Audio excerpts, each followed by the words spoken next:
میرے مصطفیٰ کریم علیہ السلام نے فرمایا بدترین دعوت ہے جس میں امیر بلائے جائے غریب نہ بلائے جائے. وہ بدترین دعوت حضرت ابراہیم کا طریقہ رہا ساری زندگی مہمان نوازی. ایک وقت ایسا آیا کہ اللہ تعالیٰ نے حضرت ابراہیم کو بہت زیادہ مال عطا فرمایا. اتنے اونٹ گنے نہیں جاتے، گائیں اتنی زیادہ کہ شمار نہیں ہوتی، بکرے بکریاں اتنی زیادہ کہ شمار، بہت زیادہ مال اللہ نے عطا فرمایا. اور ابھی کچھ عرصہ پہلے آپ پیچھے جائیں نا تو جو لفظ مال تھا وہ روپے پہ تو بولا ہی نہیں جاتا، وہ جانوروں پہ بولا جاتا.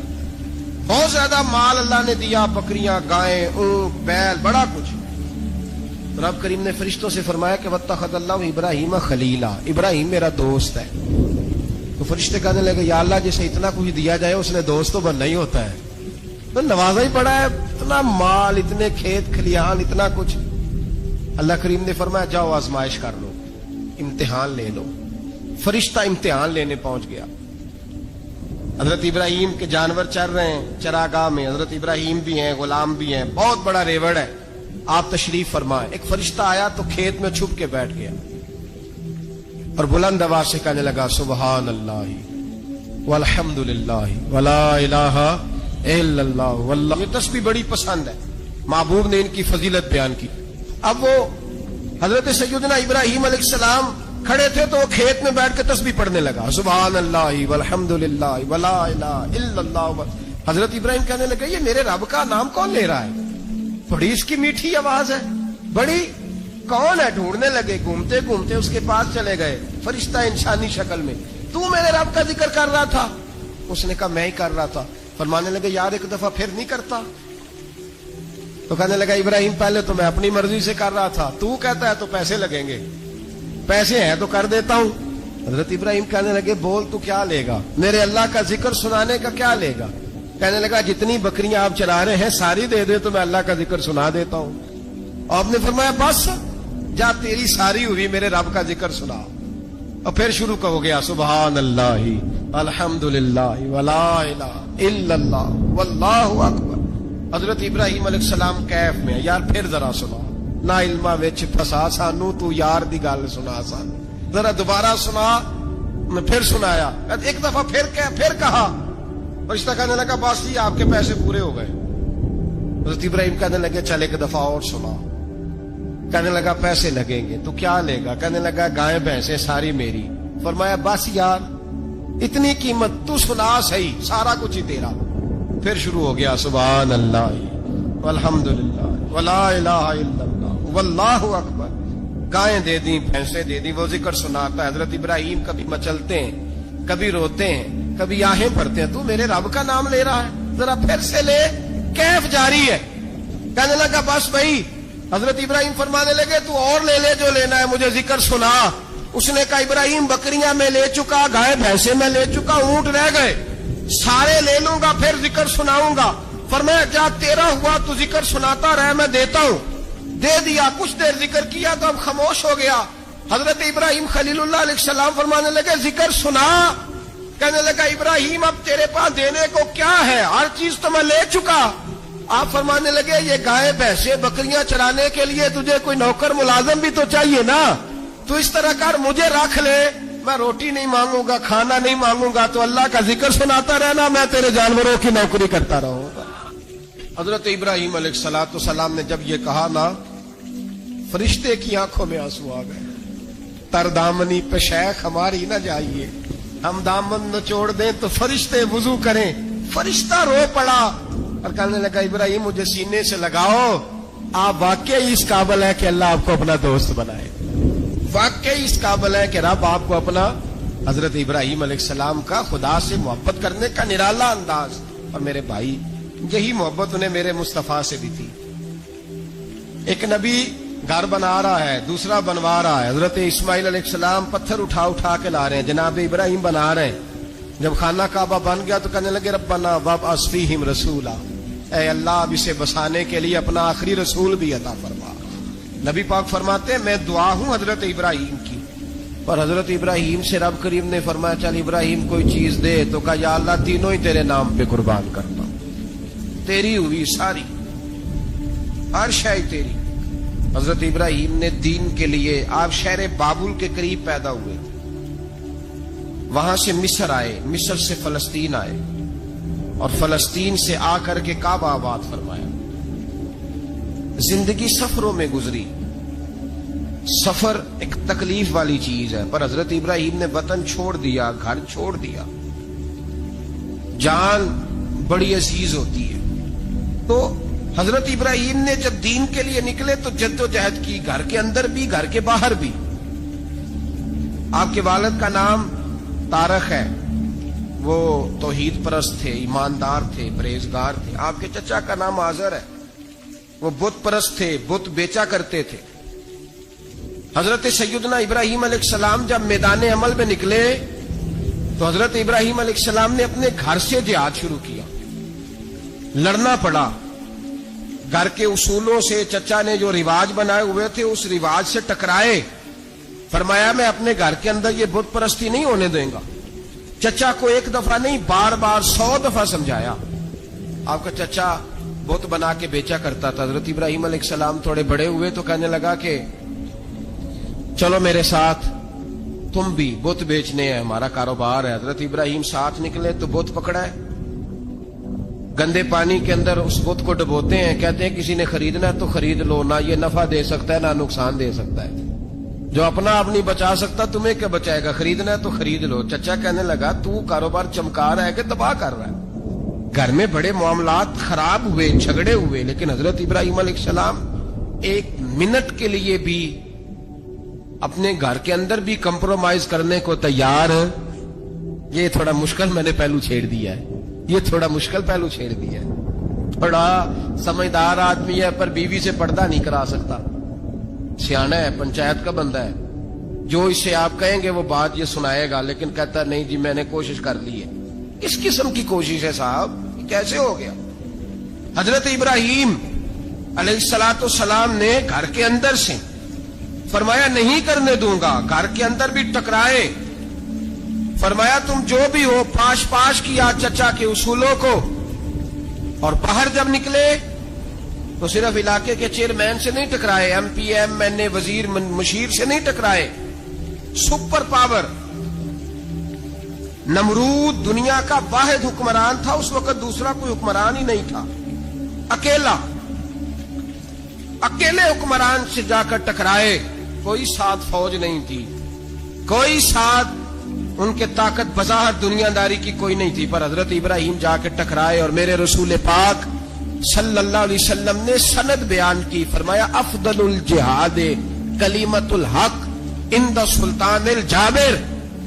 فرمایا سب سے افضل جہاد یہ ہے کہ تو ظالم بادشاہ کے سامنے کھڑے ہو کے حق بات بیان کر دے، یہ سب سے بڑا جہاد ہے، یہ سب سے افضل الجہاد ہے کلمۃ الحق عند سلطان الجابر، سب سے بڑا جہاد۔ حضرت ابراہیم کھڑے ہو گئے، سپر پاور سے ٹکرائے۔ یہاں ہم لوگ حکمتوں کا شکار ہیں، دیکھیں گے، کریں گے، سوچیں گے، اور مولوی صاحب کو ویسے کہتے ہیں آپ پرہیز کریں سیاسی باتوں سے۔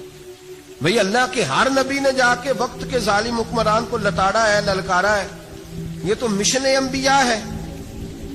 حضرت سیدنا ابراہیم علیہ السلام نے اس کو جا کے کہا کہ تو جھوٹ بولتا ہے، تو جھوٹا ہے، تو خدائی کا دعویٰ کرتا ہے، تو بہت بڑا ظالم ہے، اور قرآن مجید نے اس ساری بات کو بیان فرمایا۔ حضرت ابراہیم علیہ السلام سے کہنے لگا میں رب ہوں، تو آپ نے فرمایا میرا رب تو وہ ہے جو زندہ کرتا اور مارتا ہے، تو پھر آپ حق بات بیان کریں گے تو اللہ مارے گا کہ بندہ مارے گا؟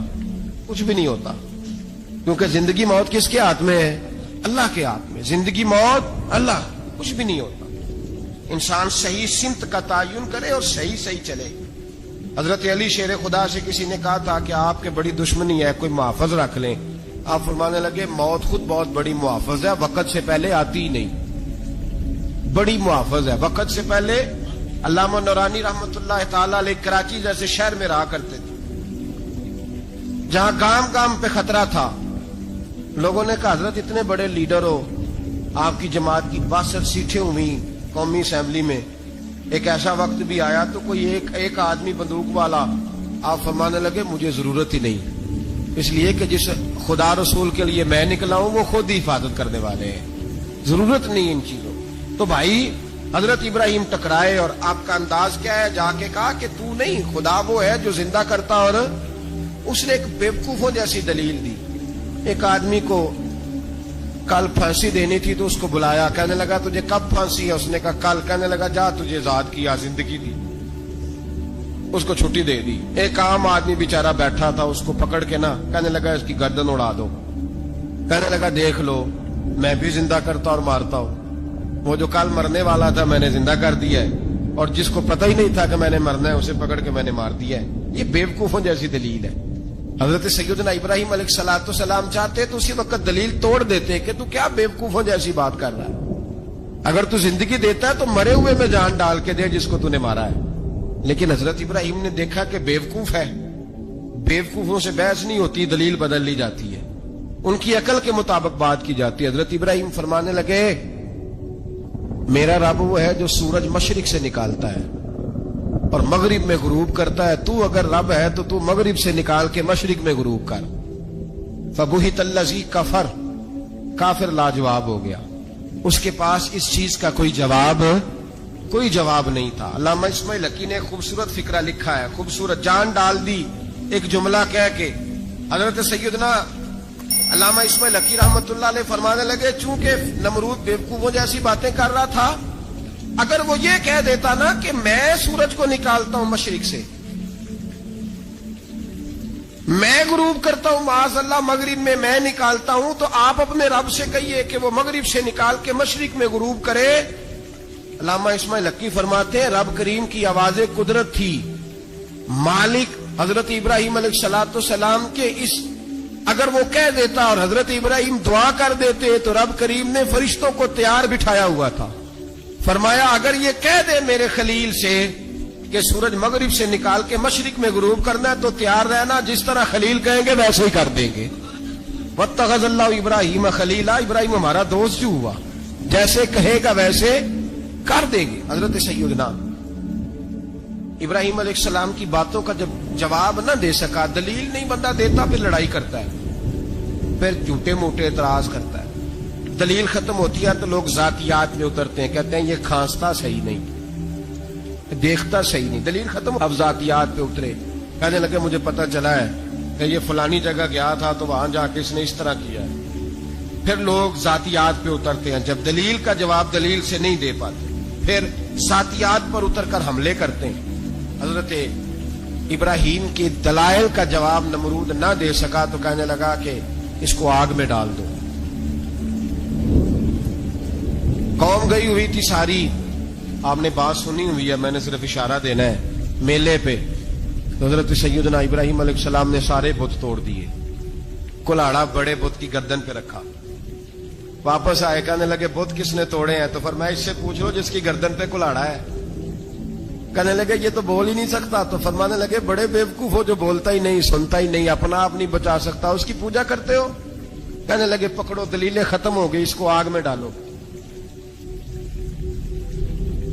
بہت بڑی حویلی 45 فٹ مربع پہ مشتمل ایک حویلی بنائی گئی اور 45 فٹ اونچی. مختلف روایات, علامہ اسماعیل حقی کہتے ہیں کہ 3 مہینے تک نمرود نے کہا کہ اس کے اندر لکڑیاں ڈالو. لوگ پوچھنے لگے کتنی دنیا جلانی ہے؟ کہنے لگا بندہ تو ایک جلانا ہے, پر بندہ بڑا تگڑا ہے, ایک بندہ. 3 مہینے لکڑیاں ڈالی گئیں. اور لوگوں کی جو تہمات ہوتی ہیں نا وہ بڑی عجیب ہوتی ہیں. تہمات میں نے بڑی تفصیل سے رمضان المبارک میں گفتگو کی تھی. بدشگونی, تہمات لوگ لیتے ہیں. اس وقت بھی لوگ تہمات کا شکار ہو گئے. عقیدہ بگڑ جاتا ہے تو وہ عجیب و غریب باتیں کرنے لگتا ہے. تہمات کا شکار ہو گئے. بیبیاں نظر مانتی, میں بیمار ہوں, اگر صحیح ہو گئی تو اتنے من لکڑی دوں گی حضرت ابراہیم کی آگ جلانے کے لیے. ایک عورت لے کے جا رہی ہے لکڑیاں. ایک نیک دل آدمی نے اس سے پوچھا کہاں جا رہی ہو؟ کہنے لگی میں نے منت مانی تھی تو حضرت ابراہیم علیہ السلام کو معاذ اللہ جلانے کے لیے لکڑیاں لے کے جا رہی ہوں. تو وہ رب کریم کے بندے کہنے لگے تو ڈھونڈتی رہے گی, تجھے وہ جگہ ملے گی نہیں. وہ بی بی کئی مہینے گھومتی رہی, جگہ ہی نہیں ملی جہاں لکڑیاں ڈالنی, ماری گئی. تہمات کا شکار ہوئے بہت سارے لوگ. تہمات کا بھائی, تہمات دین کے اندر منع ہے. تہمات دین میں کوئی نظر ماننا, کوئی کسی بزرگ کے مزار پہ جا کے سالے ثواب کے لیے کوئی چیز ماننا, یہ تو درست ہوا. لیکن غیر شرعی نظریں مان لینا کہ میں آگ کے گرد چکر لگاؤں گا، میں جناب وہاں جا کے یہ والا تماشا کروں گا، میں دھاگا باندھوں گا، میں رسا کاٹوں گا، میں وہاں گندے ہو سے پانی پیوں گا، ان کی شریعت اجازت؟ یہ توہمات ہیں، بدشگونی ہے، دین میں ان کی کوئی گنجائش؟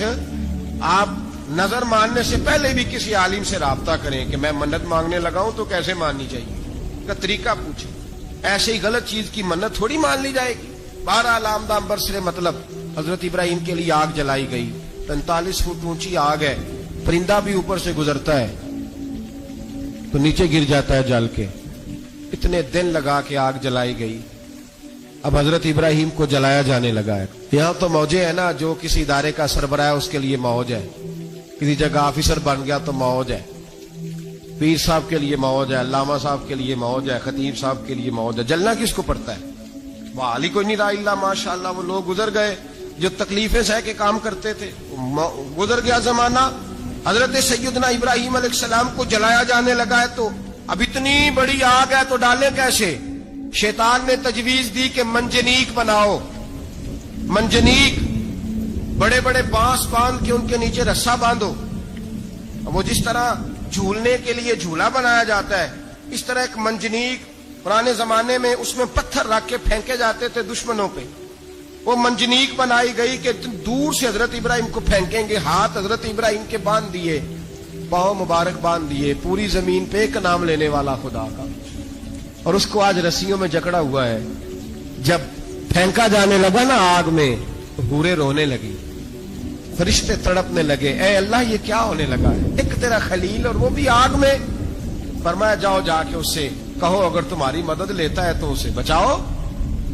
ہوا کا فرشتہ آیا، کہا ابراہیم اگر تو کہے، او بھائی ان چیزوں کو کہانی سمجھ کے نہ سنا کریں، یہ داستان نہیں، یہ وہ طریقے ہیں جو ہمارے رسول نے ہمیں اپنانے کا حکم ارشاد فرمایا ہے، جو عقیدے، یہ وہ نظریات ہیں جو ہمیں اوڑھنے کو کہا گیا، اپنے رب کریم کی رضا پہ راضی رہنے کے یہ وہ خوبصورت مواقع ہیں صوفیاء نے جن کو بنا کر سمجھا کر ہم تک پہنچایا ہے۔ یہ ہے اہل طریقت کی باتیں، وہ کہتے ہیں یار جس حال میں رکھے راضی رہنا ہے۔ حضرت ابراہیم علیہ السلام کو پھینکا جا رہا ہے، فرشتہ آیا، اے اللہ کے خلیل اگر حکم دو تو اتنی ہوا چلاؤں کہ نمرودی جل جائے سارے، آگ ان پہ پھینک دی جائے۔ آپ نے فرمایا تو جا، تجھ سے مجھے کوئی کام نہیں۔ تھوڑی دیر کے بعد پانی کا فرشتہ آیا، کہا حضور اتنی بارش برساؤں گا کہ آگ بجھ جائے گی۔ فرمایا تو جا، تجھ سے کوئی کام نہیں۔ اب جب منجنیق میں رکھ دیے گئے، آگ میں جانے کا لمحہ ہے، تیاری ہے، حضرت جبریل امین حاضر خدمت ہوئے، کہا ابراہیم کوئی حاجت؟ فرمایا تجھ سے کوئی نہیں۔ کہا چلو مجھ سے نہیں تو رب کریم سے ہی بات کر لو، مجھے پتا ہے میں چھوٹا ہوں، آپ مجھ سے مدد کیوں لوگے، رب کریم سے ہی بات کر لیں۔ تو حضرت ابراہیم کہنے لگے جبریل یہ بتا، رب کو نہیں پتا اس کا خلیل کس حال میں ہے، اسے نہیں پتا میں کس حال میں ہوں، میرے ہاتھ بندے ہیں، پیر بندے ہیں آگ میں، اسے نہیں پتا۔ بتایا تو اسے جاتا ہے جس سے خبر نہ ہو، تو اگر اسے پتا ہے، اگر وہ جلانے پہ راضی ہے تو میں بھی جلنے کو تیار ہوں، میں تیار ہوں، میں تیار ہوں، اسے کہو ٹھیک ہے۔ حضرت سیدنا ابراہیم علیہ السلام کو منجنیق میں ڈال کے جو پھینکا آگ میں، یا نار کونی بردم و سلاما علی ابراہیم، اللہ نے فرمایا اے آگ میرے ابراہیم پہ ٹھنڈی بھی ہو جا اور سلامتی والی بھی ہو جا۔